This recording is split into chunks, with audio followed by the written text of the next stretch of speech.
Then the mold was here. You could obviously see it around here. You could obviously see mold behind this dryer. It's now an all too familiar part of UK housing. And they painted? They already painted this side. 15-year-old Jamie has lived here in temporary accommodation with his brother and mum for over 18 months now. And you could see the mold there, right? And it goes into that way. So it's really bad.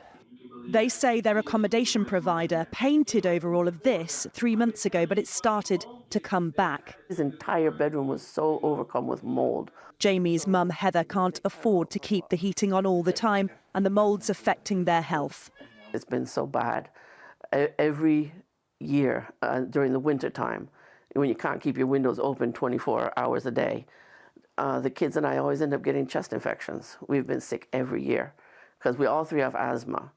And we can feel the effect all year round, but during the winter time it gets particularly difficult. New figures show almost a third of people in Britain are living in homes with mould or damp. Cities in the west are more likely to experience dangerous conditions. Cardiff, Plymouth and Manchester top the list. Bristol, Glasgow and Liverpool make the top 10. And all of this being made worse by the energy crisis. Heating our homes is more expensive, and so people are doing it less. And with the higher cost of living, add in poor quality and ageing housing, and that's your recipe for more cold, damp and therefore mouldy homes.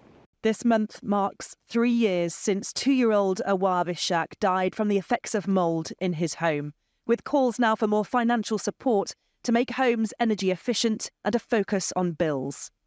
We need to see action to keep our energy bills down, because you can have all of these things in place, but if you can't afford to keep your home warm, then you're going to suffer from a cold, damp conditions which could lead to mould. And that, as we go into the 1st of January, we're obviously, unfortunately, going to see energy bills go up from the 1st of January and not go in the other direction. Second City Housing say they've made efforts to tackle the mould, but claim there's been a failure to report leaks, inadequate ventilation and poor maintenance. A statement said, "We remain dedicated to resolving this matter promptly and collaboratively with Ms Leonard to ensure her living conditions meet necessary standards."